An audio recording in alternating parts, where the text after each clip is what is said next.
Hi, everyone. Good evening. It's so good to have you. A big welcome to the Disruptive Parenting Summit 2022. And we are excited. Wow, we have gone that way already. Today is the 19th day, I guess.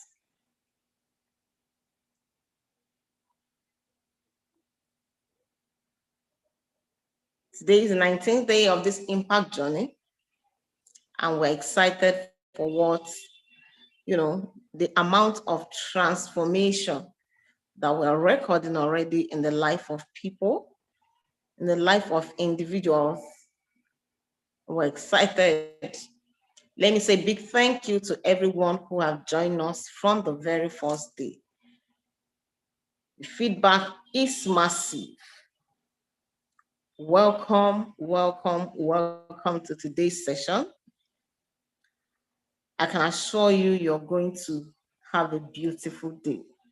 You're going to have a very impactful day, or evening, should I say, for those in Nigeria.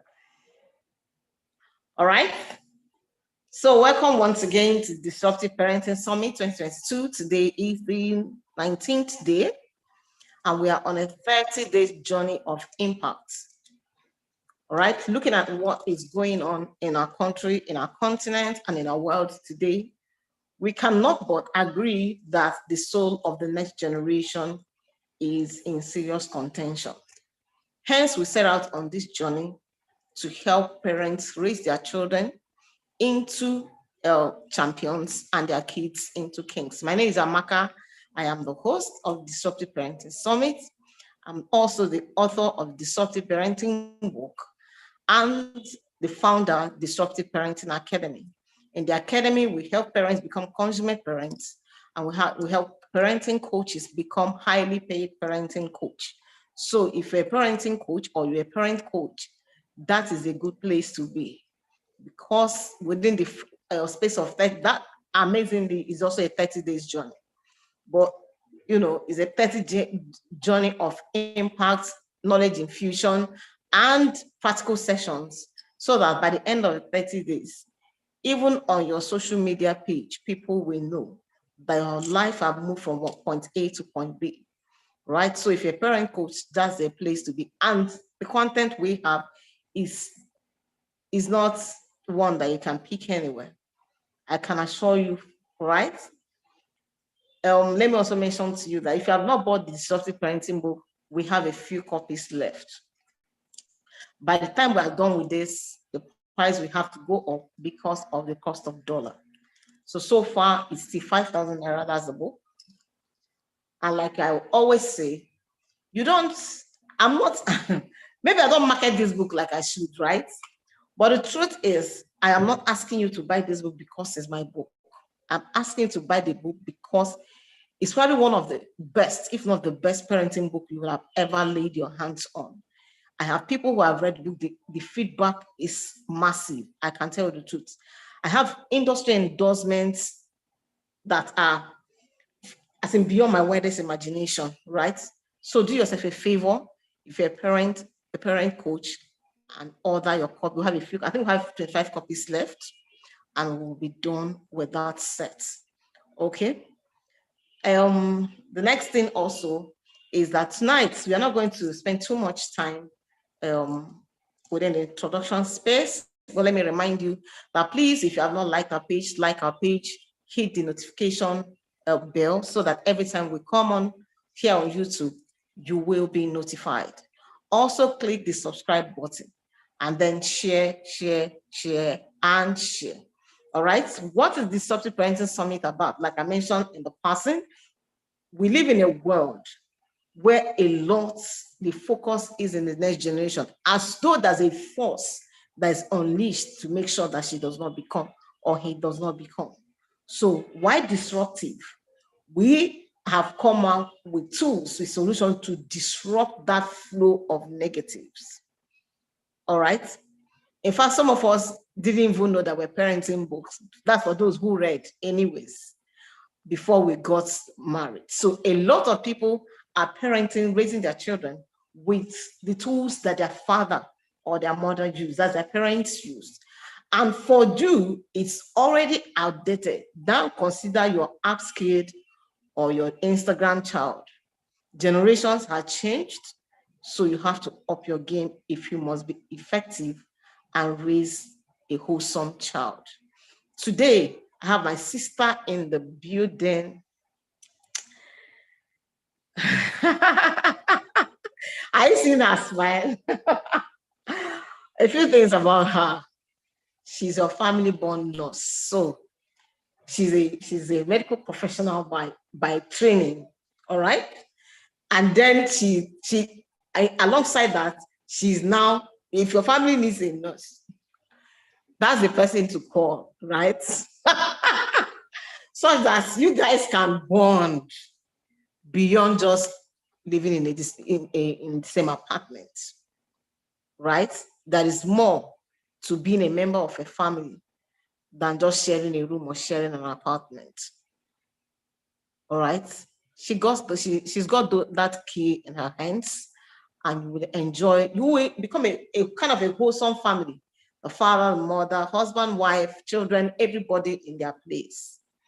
All right? So please reach out at the end of this meeting and make sure that you connect with her. All right?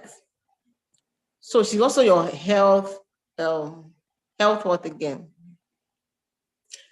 Life health. I don't know how she does that. She will help you to do it. Okay? I would do. One thing I know is that she's laughing. Okay, so one thing I know is that if you want your family to be together, both medical, psychological, and therapeutic, she will help you do that. All right, today she'll be speaking to us how to connect with our children. The mindset, she's going to be talking communication skills. There is a way to communicate, to connect.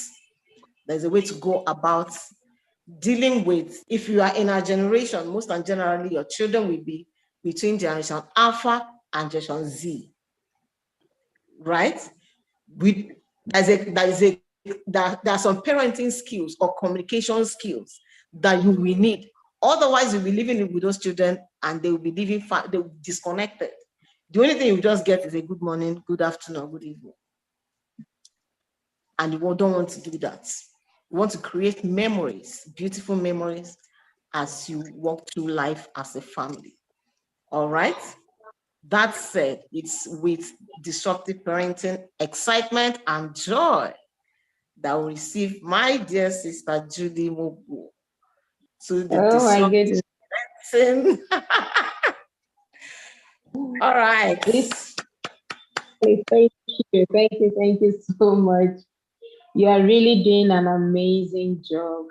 It's an honor for me to have been in the, I think that was the first one you did. I don't know if it was the first one. Yes, that was book one. This is actually premier edition of the summit. Amazing. Yeah. So I was there at the time, and then here again. You're doing an amazing work. God bless you. So many people get called, but they don't answer the call. So you are one person, because the call is not easy. Lord have mercy. I'm sure there are times that you have asked yourself, who sent me up? You have asked yourself, can't I just quit? Because this is what I've done a few times. I said, what is this? Let me just resign from all that I'm doing, go get a job, get salary at the end of the month, and then live normal life like normal people, because this life we're living is not normal. It's not normal. When you're not sure where your salary is coming from, it's not normal. It's not. So I really celebrate you and every other person that is doing this work, and for every speaker that is supporting the assignment that you have, that you know God has given to you. Thank you for creating this platform, and thank you for having me on the platform. So the area that I am going to be speaking with in the course of the program, maybe I'll just very quickly give a brief about my work, so people have more, have an expanded understanding of what it is. So when they get to hear that name, the family bond nurse, first of all, is new. someone was asking me, say, where did you get the name from? And I looked up, I said, I got it from the Holy Spirit. I didn't see it anywhere. The greatest teacher. And that came from a yearning of, as a result of experiences I have had as a child, as a professional nurse, and as a patient, because I've been a patient before, and all that. So a lot is driving the work that I currently do. In the course of my training, something just kept telling me that there is a very close connection between nursing and the family, nursing and the family. So I went on a mission to find that out. And I discovered that in other climes, family nursing systems has been in existence for over 3 decades. And where's Nigeria? Nigeria knows how to carry first from the back. So we had to take that as an assignment to work on it. Thankfully, we are doing great work. So our idea is to strengthen family relationships in order to create positive health outcomes. So health is more than what we see. Health is not only when you fall ill. So our goal is to see how individuals and groups of people, whether they are biological or they are not, what are the relationships, what are the connections that you have around you? How can you leverage this connection? If you don't even have at all, because we have lone rangers, we have those people that say, I've always been on my own. So how can we help you build some kind of connection so that you are able to maintain your health? And when we do family-born nursing, it's preventive across the health line. So before you fall ill, how do you stay healthy?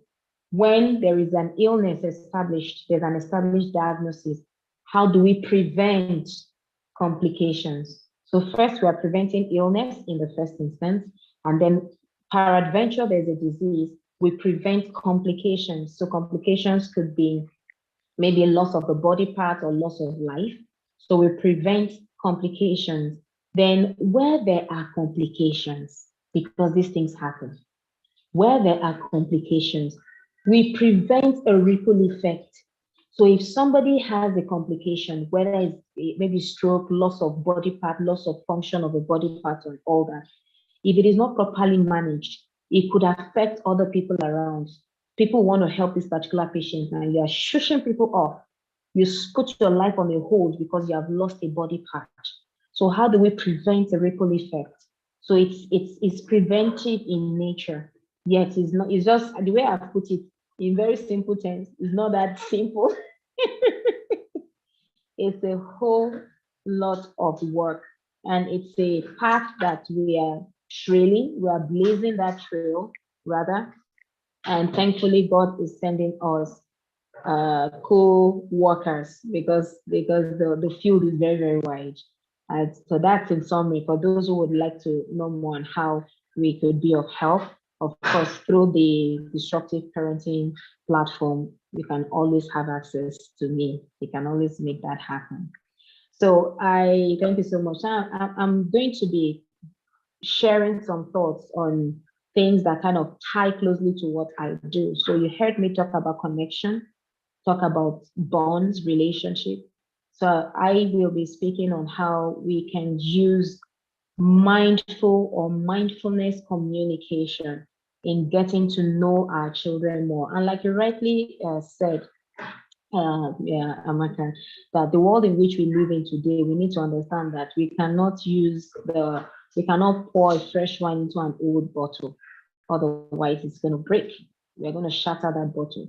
So we are in times where we are desperately looking for tools that we're going to use to parent this generation of children that we don't understand and have the audacity to ask certain questions that we could not chop liver to ask our own parents. There are things that are happening now that we could not dare. There are certain things that you do and you receive backhand and front hand and uppercut and all of that. So we get all of those things. Unfortunately, there still are some parents that are doing that and we cannot blame them. We only do the best we can with the resources. Of course, we know that. We do the best we can with the resources available to us. We do the best we can based on the limited knowledge that we have. We cannot operate outside of what we know.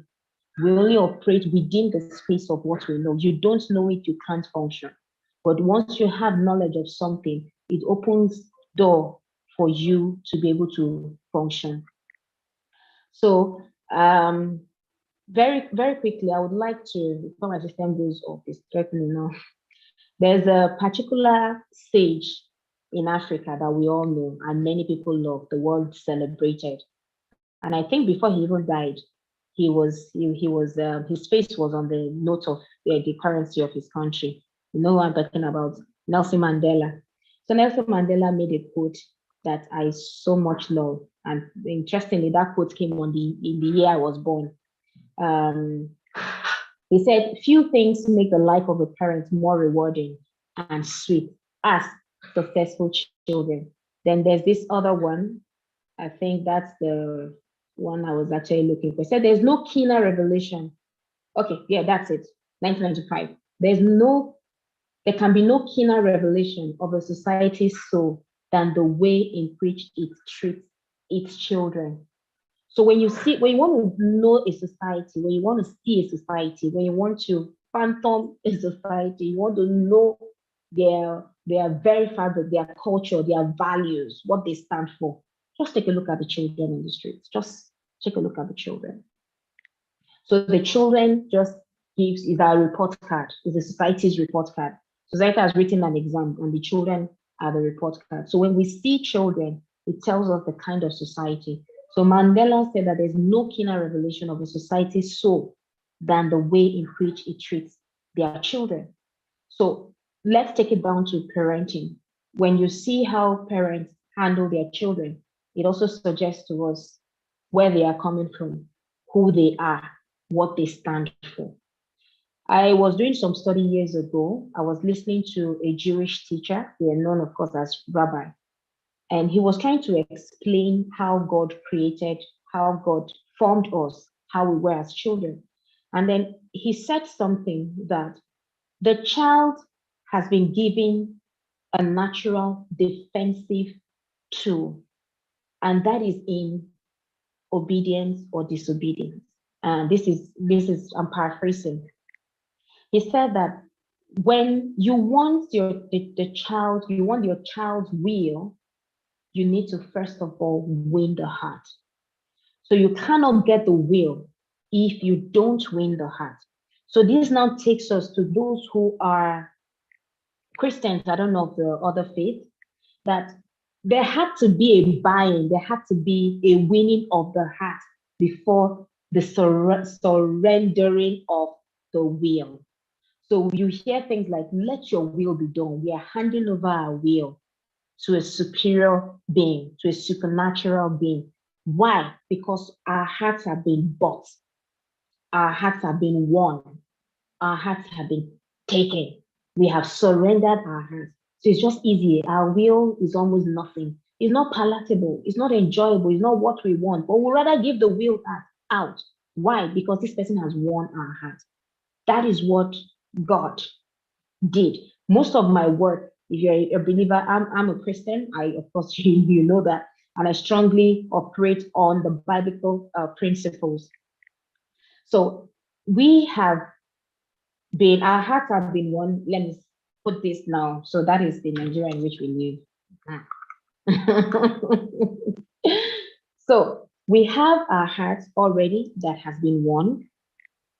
And we have our will. Willingly, we give it.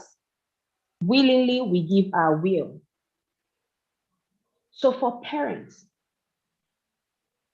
we unconsciously teach our children how not to obey. I oftentimes hear when parents say, when I see some display down the street, or I see like in my environment wherever it is I find myself, and I hear parents tell their children, "Oh, King Bona," they hear what? You are too stubborn that you don't hear, you don't listen. I say, well done, just keep prophesying on your child's life. And when the child displays what you are confessing, you have a problem with it. So it's important for us to, first of all, seek to win our children's heart. Now, like I said, many of the things I currently do stem from experiences that I had as a child, and I'll share a bit. So I lost my dad and went to live with my uncle, and I discovered a number of things that happened based on their knowledge, not because they wanted to be mean or anything. I mean, we all did our parenting, even me, that I'm parenting, not a perfect parenting, but I'm doing what I can with what I have learned. I try to learn and do my best. So I learned one thing during that period. I learned, like I used to tell myself, I'm learning 1001 ways how not to raise my children. That's what I kept telling myself. I'm learning 1001 ways how not to raise my children. Why did I say that? There were times I needed to speak, and it was as if, who is talking? There were times, in fact, I remember, and whether it's a bad thing, I don't know, for those listening, that I try one thing, and if you frown at it, I've learned, I said, I'm not going to do that again. One of my aunties said something, that she has trained herself to live with anybody. So she can even live with a mad person. Those were her words. And I said, how possible is that? You just know the boundaries and learn not to cross them. So you know that this is what tips this person off. Just steer clear from it. So we need to learn how to, first of all, win the hearts of our children. How can we do this? I'm going to give us very quick steps. One, we need to first of all acknowledge the fact that we don't have a perfect template to run with. We were trained based on what our parents knew. What were the things that we did not like? We need to do like a self-audit of how we were groomed and how we want to, for those that are yet to have children and those that already have, what kind of children do you want to raise? These are this is like the parenting audit, the family of origin and your family of procreation. So where you are coming from, do an audit of that parenting. The one you want to procreate or you're procreating, you just draw a map of what and how you intend to raise your children. Having it at the back of your mind, like Mandela said, they are our future. They are the one that will steer the affairs of our society.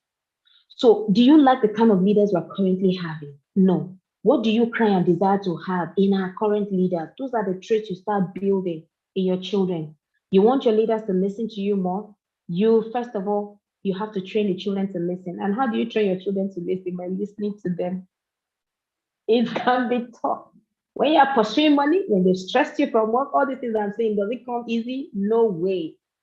No way. But if we want to intentionally build a future that we'll be proud of, then we need to intentionally raise them. And one of the things that we push for is a support system. Get a support system. There was one powerful woman in the world that was on a panel. That video went viral when she was saying that you have to build a system around you. So she's at work, and then the daughter calls her. The PA picks up the phone. The daughter says, I want to watch TV. And she's asking, because she knows the woman has given template. Are you done? The PA is the one asking, are you done with your assignment? Yes, I am. I am done. Have you done this? Yes, I have. Have you done that? Yes, I have. Okay, now you can watch TV. So that's the PA that is giving her boss's daughter the go ahead to watch TV. So what was the woman saying? The world in which we live in now is tough. We are dealing with a whole lot, carrying a whole lot. You and I have attended training. There was one of the PF training that I did. I literally had my baby. We put baby on the back to go and collect certificates. We've done a lot. We've done a lot. So you build a system around you that helps. Otherwise, people will go insane. We are having more people. Thankfully, we are able to openly talk about it, not like before, where people just grow insane and they lose it mentally. But thankfully, they're able to speak about it now. So first of all, do a parental audit from your family of origin and then your family of procreation. And then just draw up a template for those that are yet to have. And even though you've started having, just audit your parenting style and get help where you know you lack the skills or the capacity. There's nothing wrong with asking for help. So there are some steps that would enable us. So when we are dealing with children, we need to understand that if they did not matter, if their traits and their characteristics didn't count, then we would not be admonished to be like them. we would not be admonished. There is still a child in everyone. That is why you see that it's raining, and a full-grown adult will go under the rain and be jumping in the rain. That is what a child would do. I saw a video was sent to me, and a grandpa, or maybe even a great grandpa, the way the man was dancing, I just like said, the papa cannot come and kill himself. Children are the one that dance, and they are probably not following beats. And the old man was dancing. So in raising them, we need to understand that they are creation of God. So whatever it is they bring to the table, it is not for us to look at it as though it's the devil that has brought this. Or we didn't give birth to devils. We gave birth to children that were created by God in his own image. So when they bring out certain exhibitions, when they say certain things, the first approach for parents that are listening and intending parents would be, what is the motive behind what this child just said? Why did a child just say this? We oftentimes want to attack. So when we talk about mindful communication, when we talk about mindfulness, it is a non-judgmental approach. There's mindfulness eating, there's mindfulness exercising, there's mindfulness everything. I don't know who coined that word mindfulness. I don't think I have checked. But somehow we have all been practicing it without being conscious of that thing.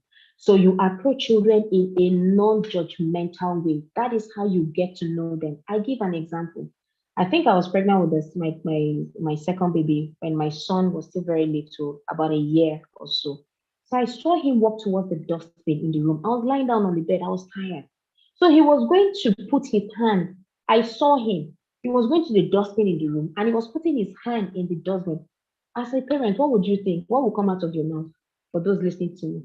You want to scream because you know dustbin is not where you keep money. Dustbin is where you keep dirt, trash. And sometimes there could be some soiled items in the dustbin. And for a child, the next thing is the child puts their hand in the mouth. So I saw him going already. I was like, where are you going? I said, move from there. That was like my first reaction. Move from there. And then, as startled as he was, he still brought out something from the dustbin. And guess what? It was the television remote. It was the television remote. If I had only calmed down to ask, what are you going to do there? Why are you putting your hand in the dustbin? I would have saved myself the stress of thinking, oh, dirt and all of that. I would have saved myself the stress, the energy I used in yelling, and then the effect it may have on the child. So I just paused. I told myself, Julie, you know this thing. You are supposed to, first of all, inquire, ask. So a number of times that happened. And then I think it was my sister-in-law that also said it. Her son walked into the room and didn't say good morning. And she was like, are you not supposed to greet? The boy didn't answer. And she was getting furious. Am I not talking to somebody? Aren't you supposed to say good morning? The boy did not answer. He was just going to and fro. The next thing, just paused and told his mom, Mommy, I'm praying. Why? I said, that's what the father does. So the father goes to and fro. And that's the first one. The father goes to and fro and quietly. So the boy came into the room the same way the father used to walk. The boy was just going to and fro. He was praying. And in the mother's mind, this boy, you are rude. You're supposed to greet when you come into the room. So what is this saying? We lose the opportunity to know certain things about our children when we approach them in a judgmental way. I usually would advise that, or counsel, or I'm inviting parents to begin to understand that when it comes to being children, we are learners. The times that we were children is not the same as now. So the experts at being children are the Gen Zs and the Generation Alpha. And we don't know how it is, what it is to be a child at this stage in these times, especially pandemic babies like they call them. So we have to take a position, a learning position. So when a child does something, you go like, so why did you do it? How come you didn't do it this way? What happened with this one? I noticed that you placed this with this. I observed that it's a tough one. As in, there are times that we will say, now, as in, you have time for this kind of a thing. It's not as easy.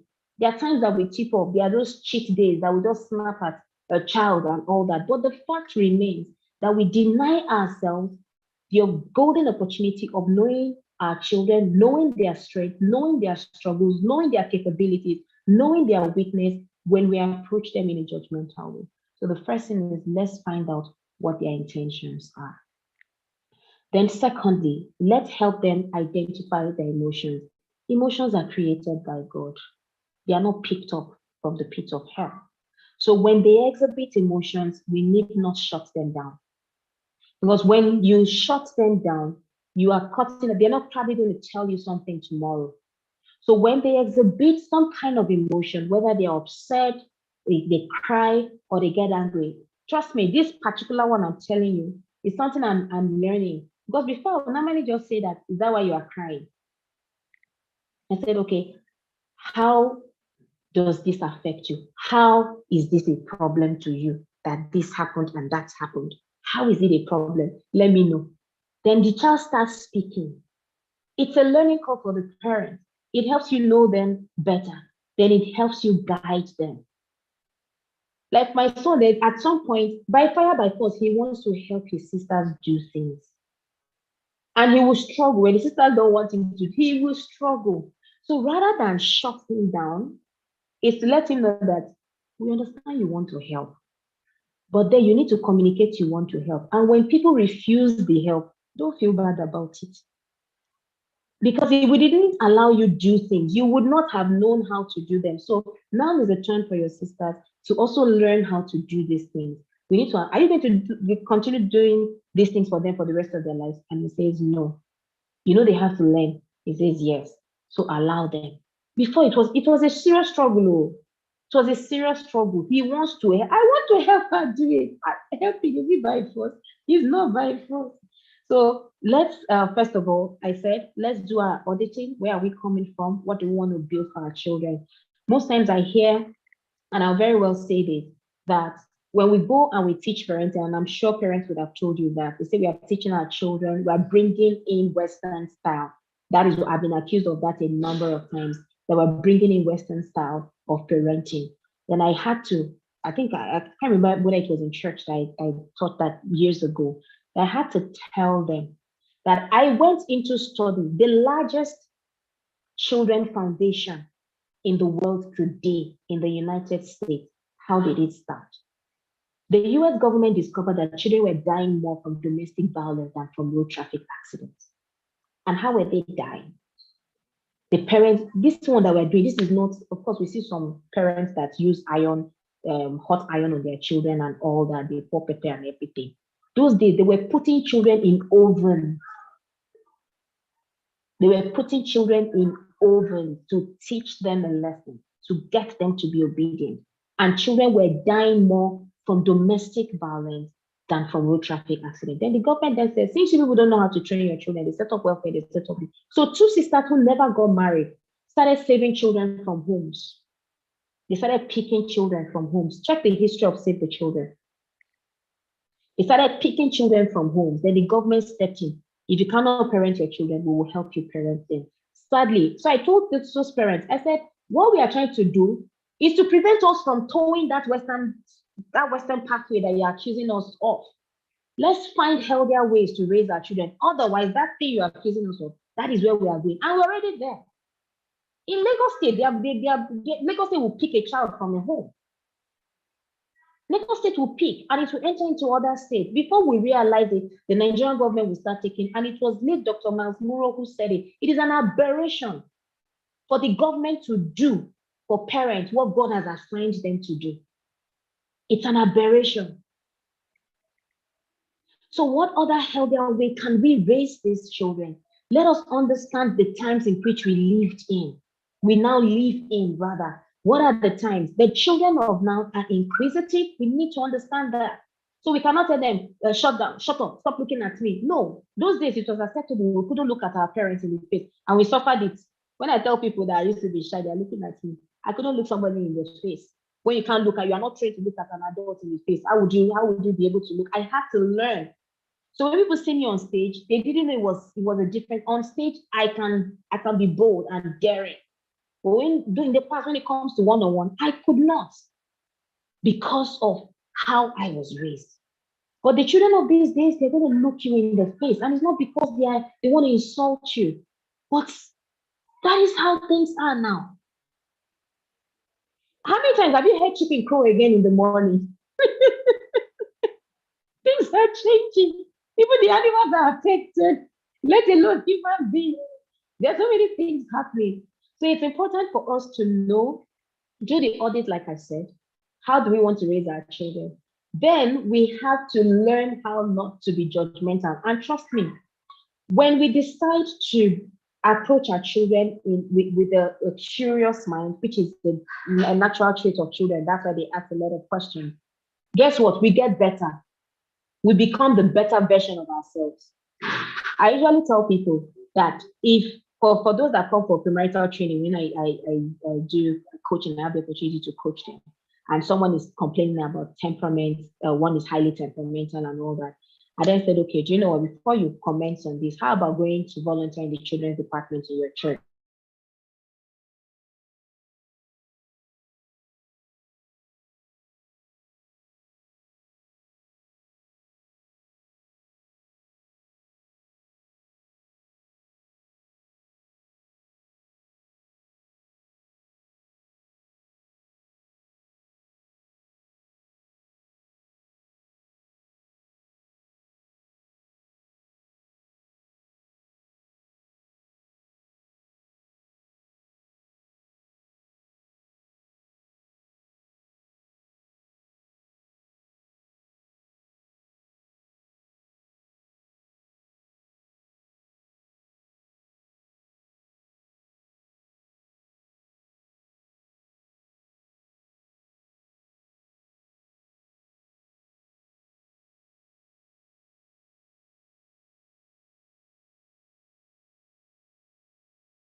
of hosts. Thank you for that feedback. Thank you so much for that feedback. I didn't know that I was muted. I apologize. I sincerely apologize. All right, so I was sharing. I have to share this again before we round off. All right, please confirm if you can hear me now. I was muted before now. Thank you for that feedback. All right. So I was sharing that during the lockdown, one morning, our daughter had gone in, had a bath like her regular routine, and she went to pick up her clothes, her going out clothes. Okay, she's back. All right. She went to pick up her going out clothes and dressed up like someone who was going out. And so I was wondering, the first thing that happened was that the African parents in me first kicked in. And I was like, why are you dressed up like that? Why are you going out? Are you going out? The lockdown is still there. So why are you going? I was speaking at the top of my voice, and then she started crying. Because she's one human being that she doesn't like anybody raising voice on her. So when I saw that she started crying, and there's nothing that happened that morning that could make her cry.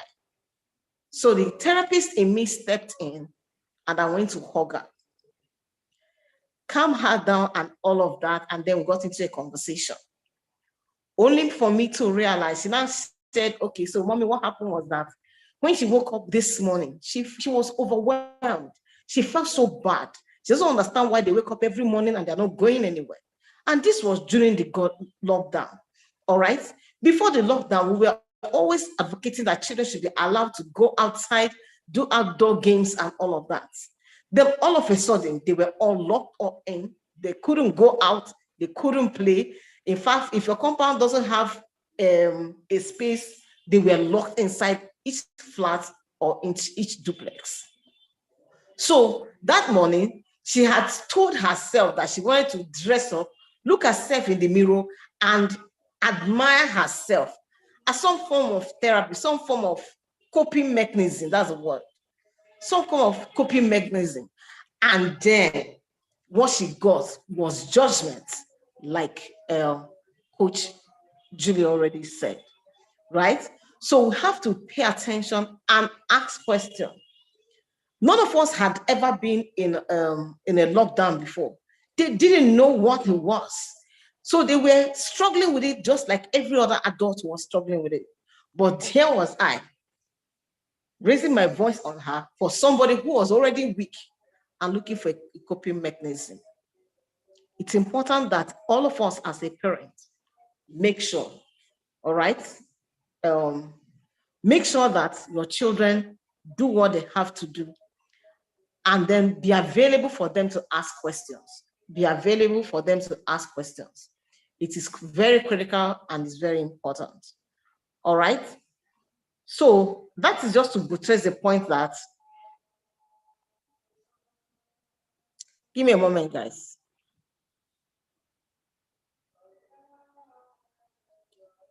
So that's one of the things we must know, and we must do intentionally, so that we don't have children who are just, so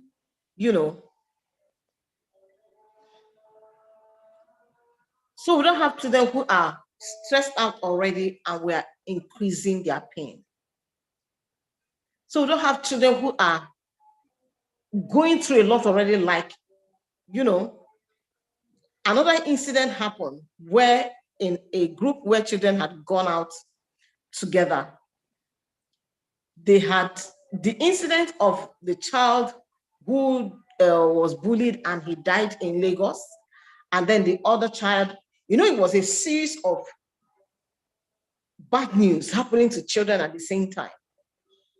Have we as parents thought what's going on in the mind of our children? Have we thought about that? How are those children receiving those issues? How are those children receiving those issues. I'm expecting the speaker to be back. I'm guessing that there's a network issue. But I've sent her a chat, hoping that she will be back here in a bit. Right? So please don't let your children just don't become more problematic than the problem they are trying to fix.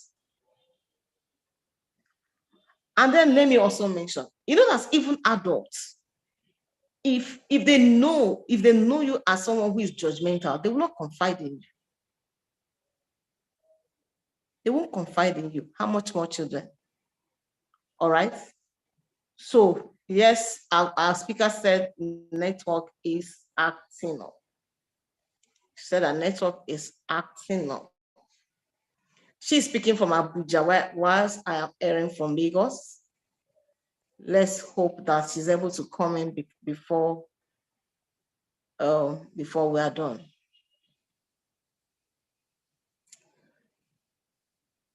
All right, so please, let's not be people who care, but are not caring in the way we manage our children.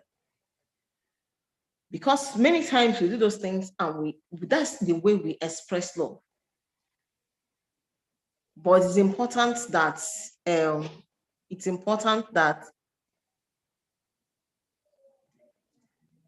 her network, Holy Spirit, help this network. Thank you, Lord. Anyway, so it's important that we are not judgmental people, that will listen, all right, that will listen, and we are able to connect with our children at their level. All right. Let me also mention, if you are dealing with a toddler, for instance, if you are dealing with a toddler, you'll be making a whole lot of mistake if you are standing and communicating with that toddler, because you will make that toddler to stretch their voice to look up while you are looking down on them. All right. That is not a beautiful skill. They won't be able to connect with you. You will need to squat down. You will need to, that's why many times if you go to a very good school, you will see that they have mats where their preschool most of the time are seated. Sometimes you come in and you see that their teachers are seated with them. Why? Because that's the learning position.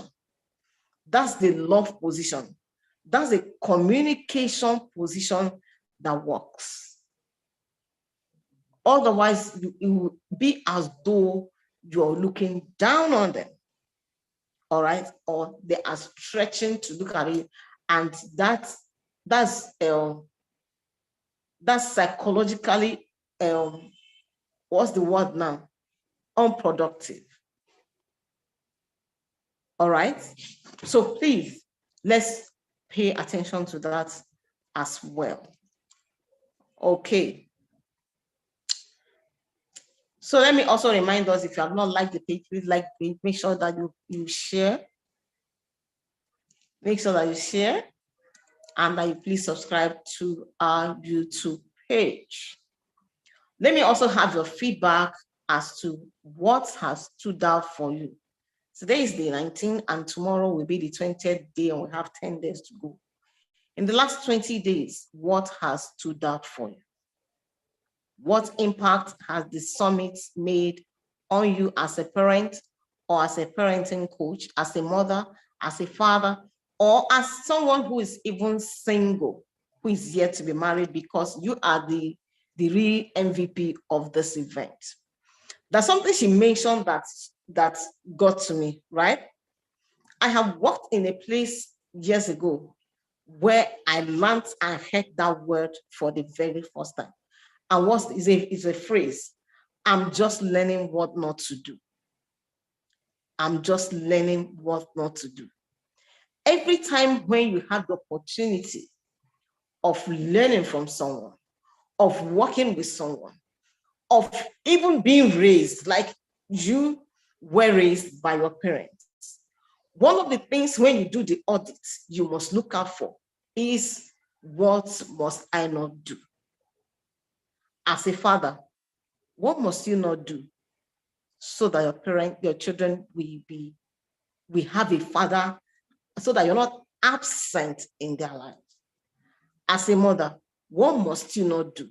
Because sometimes learning what to do is important, but sometimes it is more important to learn what not to do. Because once you learn what not to do and disrupt that flow of negativity, it's going to move you from point A to B. You're going to make quick progression in your success journey. All right.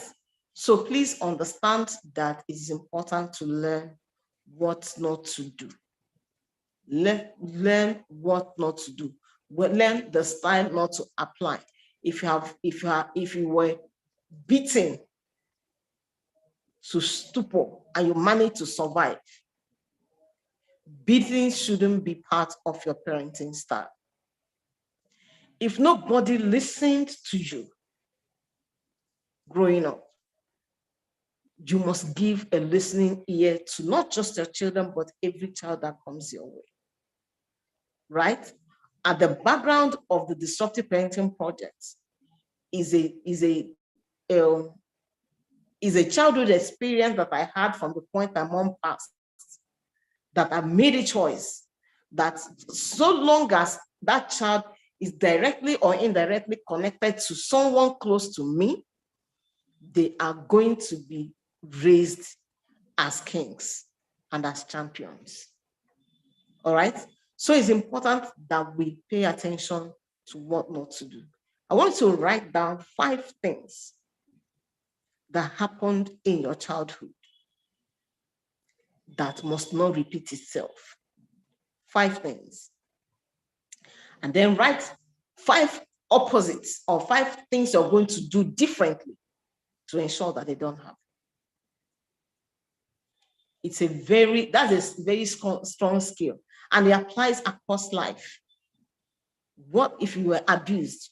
What can you do to ensure that no child who is connected to you ever gets abused?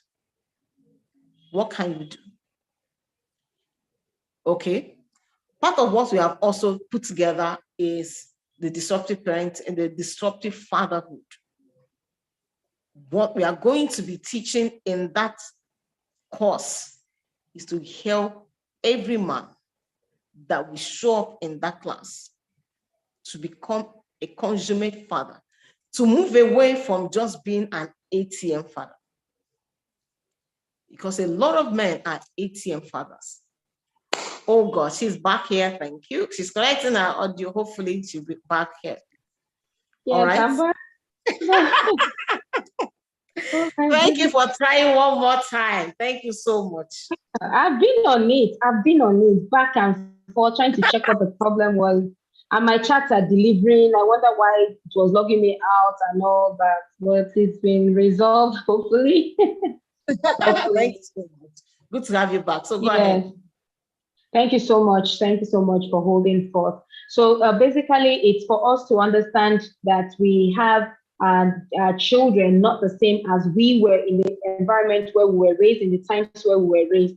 So these children are more inquisitive. These children are more technologically savvy. So we need to start understanding, okay, when are we going to allow them have access to devices?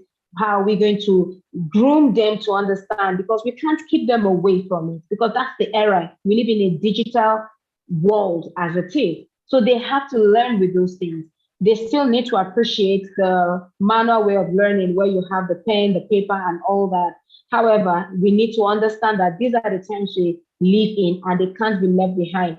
The ways that we can allow this growth in our children is by giving them room and observing them. Observation is a tough skill, especially where parents have to do a whole lot. I have to step out to work. I have clients calling me. I have reports to deliver. A number of things, business meetings. People are seeing you. They want you on their board. They want you in their business and all that. You need to honor certain invitations, have meetings. When you would ask yourself, will I have the time to observe my children? When we remember what Nelson Mandela said, that they are our future, that the soul of the society is revealed by the way the children are treated, I think we will create time, no matter how small. It is bad when we don't have the time and we don't make provision, we do not delegate, we do not make available alternative plans to cover some of the gaps that we're unable to fill, maybe because of certain responsibilities. And it should not be consistent, because no matter what, remember what I talked about, winning the heart and getting the will, no matter what, our children will still need us. They still need that thing, because for many of us, we have been able to connect with our children. So they want you. So it is not to shush them off. I recall when I was nursing I had my son, I was nursing the younger sister. Let me just take this. So for those that are just having children, these are the way you can start establishing communication, connection with your children. So you have the one that's been given birth to already. You have the one that is incubated in the womb. So what you do is to get the one that is older to start feeling, start anticipating, start connecting, start communicating with the sibling that is about to be born. And when that sibling is born, please do not entertain anybody that will suggest to your child that their reign is over because a new child has been born. No. Because it's a common saying, oh, your time has passed, we don't have time for you anymore. This is the baby that is reigning. That's the genesis of so many sibling rivalry that we experience till date. That's usually the start of it. So we need to let the children welcome their siblings, communicate with them right from when they are in the womb. And then if you have to attend to the baby and your older child wants your attention, what do? Invite them into the process. Let them understand that, okay, so what do you want? Oh, I need you to do this for me. All right, at this particular point, baby needs help. Do you know that baby can't walk now? Baby can't feed herself now. Baby can't do. How about we take care of baby? Then once we have sorted baby out, then I can come and attend to you. How about that? You will see that they would like it. They would love the idea. You are inviting them into the process. You are inviting them into the conversation. You are inviting them. They will take responsibility. So when they see you with baby, they say, okay, I'm going to wait. I'm telling you what actually happened to me. When I was breastfeeding my daughter, my son said, Mommy, come. So I had to explain to him.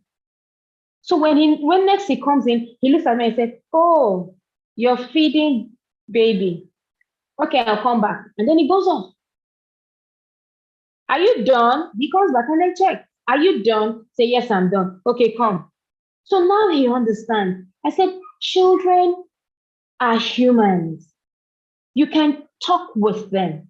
You can communicate with them. You can invite them to understand you. And then you also make sure that you understand their intent, understand their frustration, because they are human beings and they have emotions as well. Understand why they're exhibiting those things. Seek to understand. And how do you seek to understand? Be a child. Be curious. Ask the questions. Form like you don't know. Act like a fool. And they say, oh, you're crying. So why are you crying? Oh, it hurts. Oh, really? How does it hurt? Oh, this is what happens. Okay, so what are we going to do about it? You will see them start thinking. They will think of something. That way, you are empowering your child. That way, you are getting to know your child more. You're getting to know your child more. So let us refrain from approaching our children. Everything that they do, avoid being judgmental. Whether they stay longer in bed, you call them to come have their bath and they're dragging their feet. Come on, we never come there. I'm asking you to come and have your bath and you're dragging your feet. Say, why are you dragging your feet? Ask the questions. It's important that we do that. Then when it comes to a tight schedule that we have, let us build a community around our children. It's important. We need to go back to communal parenting. These times that we are in requires communal parenting.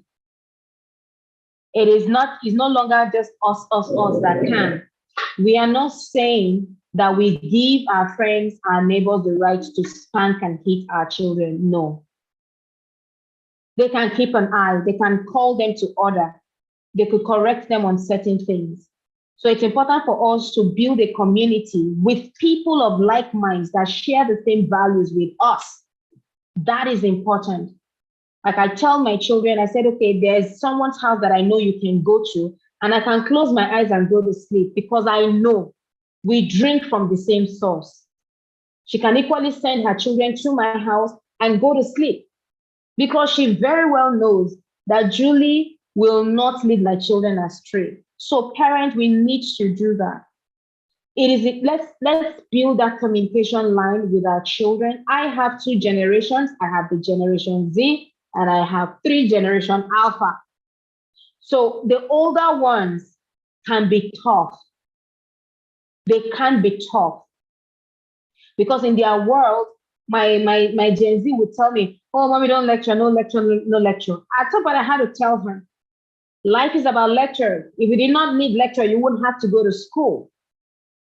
You will not have to go to school. So the home environment is a school on its own. The school environment is a school. They just have different subject matters. So she was like, okay, mommy, I understand. Mommy, I understand. You cannot do, I'm still receiving lectures. I receive lectures from my mentors. I receive from the environment. I receive from my children because I've decided to be a learner. I'm not a child. So they are the ones teaching me how to be a child. So we have to receive lectures. They can just think that our parents, they can attribute them to the baby boomers. They are old. They don't know. They don't understand how it is for us. That tendency is there for them to think that way. It is for us to invite them to understand the times.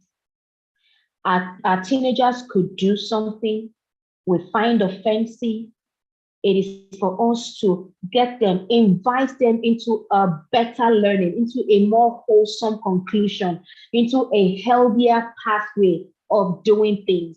You snap at them, you insult them, whatever it is you do to them, you're losing out. Communication is not effective if there is no connection. So we must seek first to connect with our children. How do we connect with our children? Is when we understand that they are human, they have emotions, we help in validating their emotions. We can't treat as trivial when they exhibit emotions, when they cry. Don't say, why are you crying? Come on, will you keep quiet? No. You pat them on the back. You're crying. It's valid that you're crying. Oh, sorry, I know that this hurt. How are we going to do it? How are we going to come out of it? Oh, you are angry. Oh, it's understandable. Your sibling did this to you and it hurts, right? Oh, yes, it hurts. So what can we do next to ensure that this doesn't happen again? So we need to teach our children to communicate their feelings. And we have to do that by communicating ours to them. So when you're tired, you feel stressed out, don't snap at them. Communicate. Let them know. They have that understanding. They can reason with you. So you tell them at this point in time, my children understand one language. When I say, mommy is not around, you know that, okay, mommy needs rest. Mommy is not around. Mommy, are you tired? Mommy, are you stressed? Mommy, do you want to sleep?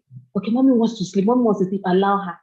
If we don't do these things, they will keep frustrated. That's what we say, the children are frustrating. In nursing, there's a diagnosis called impaired parenting. There's a nursing diagnosis known as impaired parenting. How do we diagnose impaired parenting? When a parent constantly beats the children, yells at the children, and they say, I did not kill my mother, you people will not kill me. When you hear and have parents express those frustrations, that is a sign of impaired parenting. That parent needs help. That parent needs help. So we need to communicate. Let's not be ashamed. Let's not play the macho before our children because we're not teaching them how to manage their emotions. We're not helping them to be able to face crisis and come out strongly. Let them see us in crisis and see how we are pulling through.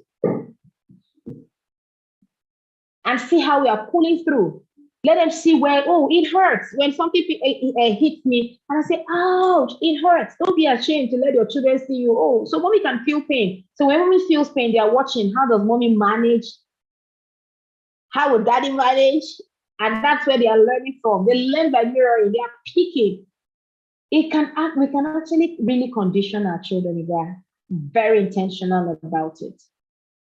And that's why I say that we need to build a community that would enable us raise the kind of children that we want. If we do not do this, if we do not involve others, if we do not join a community, if we do not build friendship, you're raising your children, you're investing in your children, they will mix with those that don't train their children. The book that Mr. Makai is talking about, buy for yourself, buy for your friends, your children's parents, or your children's friends' parents. Gift the book out. This program, let them know. They need to drink from the same source. They need to. So your children will start learning how to set the boundaries, how to use values to select their friends. My children would ask me, why won't you go here? Why can't you have a sleepover there? And I constantly tell them, I said, the places I know you can have a sleepover is here and here. Do you know why? It is because of this and this. Do you know why we cannot have? They are beginning to understand that, oh, yes, the same values. We don't have same values. We don't share this. We don't share that. We have an understanding. We have an understanding. So let us seek to not just communicate. Let us seek to connect. Before we are able to connect with our children, we need to understand that we have our own frustrations and we shouldn't visit it on our children. We need to deal with whatever it is we're going through. We need not allow that affect our parenting.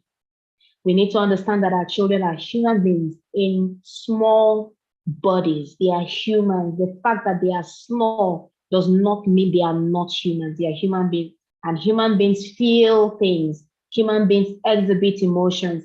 They could be angry, they could be mad, they could be upset, they could be sad, they could be happy. They could feel frustrated, they could feel betrayed. These are valid feelings that we have. So it's our responsibility to understand, help them name those emotions and walk them through the process. But we may not be able to do that effectively if we're not doing the same thing with ourselves. If you know you lack the capacity, have a friend that has the capacity.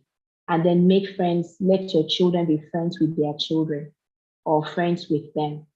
There are certain areas that I had to, there was a time I had to send my teenage daughter.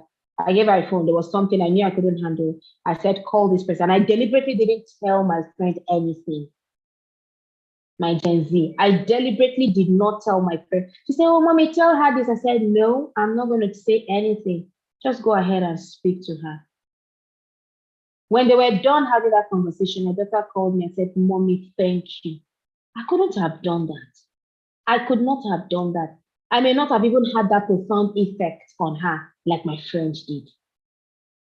She was like, mommy, thank you. And that is it. I said, this parenting thing, I will put people in it.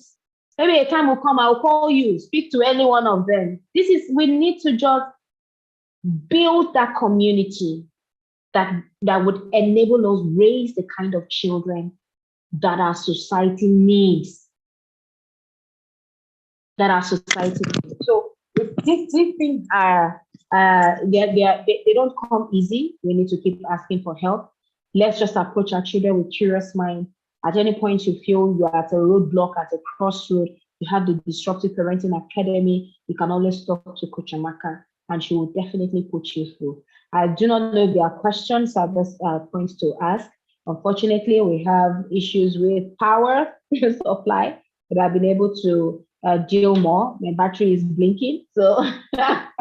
Thank you so much. Thank you. I'm glad that you eventually came back. Man, people were already asking, what happened? Is the guest having issues? Thank you. Questions are usually very impactful, and I'm grateful that you eventually made it today. Thank you for coming. Guys, please leave on the comment section so she can come back and read up and let her feel loved. Share your thoughts. Like when she was away, I asked, what are the 5 things that you're going to do differently having gone through these 30 days? What are you going to do differently? Because she mentioned that in learning, sometimes it's not about what you're going to do, it's what you're not going to do. All right. So it's critical. Thank you, sis. You know that. Yes, sir. You know how we do this. All right. So I'm just going to ask one question as a round up. Okay. And that question would be, perchance there is, we know, okay, you and I know that there's nothing like failure, that failure is feedback. Right? So how do we help our children? Perchance there is somebody here whose child had, quote and unquote, failed on a particular thing. And, maybe he or she has even gone ahead to raise voice, condemn, do all of that. So how do we now begin to teach our children that failure is part of life? So how we get to teach children that failure is part of life, right? Yes. Okay. So this is right. Well, it might sound simple, but it's not really simple for me. All right. So when what are the easiest ways is during sports? What are the ways that is any sport where our children feel bad when they fail things during sports activities? When they either don't score a goal, when they don't take a prize or something, they feel this is failure. And then during class activities, whether it's exam, test, and all of that. So my children bring back their results, they want to go through, and they are looking at their scores and everything. Oh, this, I said, well, that let's look at the things that your teacher marked as wrong and learn how to answer them correctly. So they, on their own, I'm not really like even start with them. So they usually will just pick and say, oh, this is what I got wrong. And this is the next answer. So the thing is, we can tell them that any event that takes place is a communication. Anything that happens is that event telling us something. So what is that event telling us? So if you got a red mark in your studies, what is it telling you? It's probably telling you that maybe you didn't dot your I's. Next time, if you dot your I's, this is it. So let's take it. And that's why I said that there's no failure. It's always feedback. So from school, when you get a particular score, is it telling you that, oh, how much time did you put into studying? What method did you use in studying? How else could you have done this? If you had done this way, could it have brought about a different result? A result does not define you. That you got this, check your past result, you did better. That is one. Then secondly, we need to teach our children to be able to break their own records. So I have a friend whose name is Bayo. So he put his acronym, that's his acronym. So my light is going to go off any moment soon, but you'll still hear my voice. So thank you. My engineer has he has done an improvisation. he has improvised something. So the bigger light might go off any moment. So he uses his name as an acronym. So that acronym is BAYOR. Break all your old records. That's Bio. That's his name. Break all your old records. Your old records, not someone else's. Because that person you are thinking of beating also has a God that he prays to or she prays to. So we are our best competitor. So we need to teach them that, oh, is this what you got now? Can we do something about it to see how we can do better than this particular score? Not in comparison to another person or another person's score.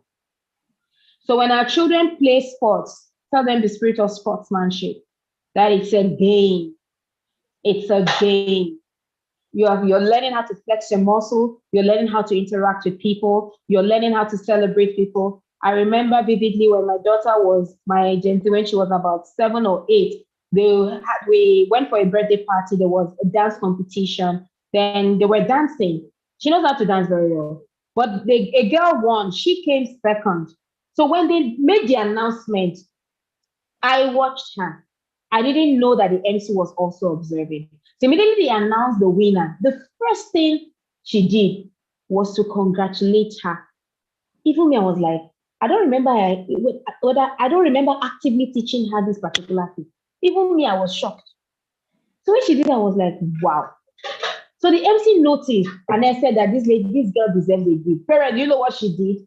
Immediately I announced the winner. she exchanged, gave her a handshake and congratulated her.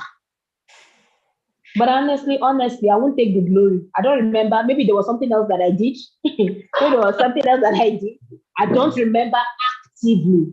That's why I said we need to position our children in an environment that enables them to grow into what we desire. We may not be able to do it, but the environment will influence them. So let's keep them in that space. And that's how they'll get to learn. When they mix with people who don't take things to heart, when they feel this, oh, it's going to get better. Oh, I've learned how not to do this. It's going to help. So the first thing first, let's teach them to break all their own records. I owe that to Bio Martins.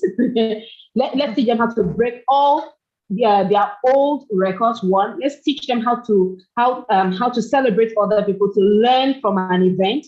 Let's let them understand that whatever it is that happens, if the event telling us, everything teaches us something. So what is this event teaching us? That is it. Then the fourth thing, let's place them in an environment that would enable them to embrace the spirit of sportsmanship. Awesome, awesome, awesome. Thank you so much, guys. Did anybody observe that she's been making comments on communal or community parenting? That's one of the strong points of the Disruptive Parenting Project. That's actually, I'm a parent coach, all right? And I've paid my dues in the industry. But I personally also believe that there's no one particular individual that has what it takes to raise a wholesome child.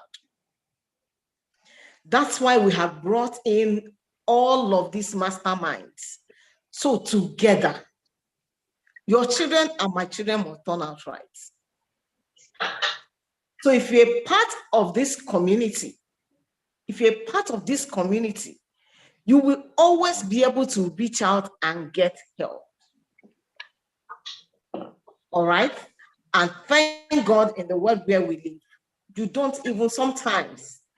don't even need to be next door neighbor to get your questions answered. It may just be a chat away, a call away, a summit away like this one. All right? So it's been a full evening. It's been an incredible time. Sis, God bless you, really good. Thank you for all that you are and all that you do.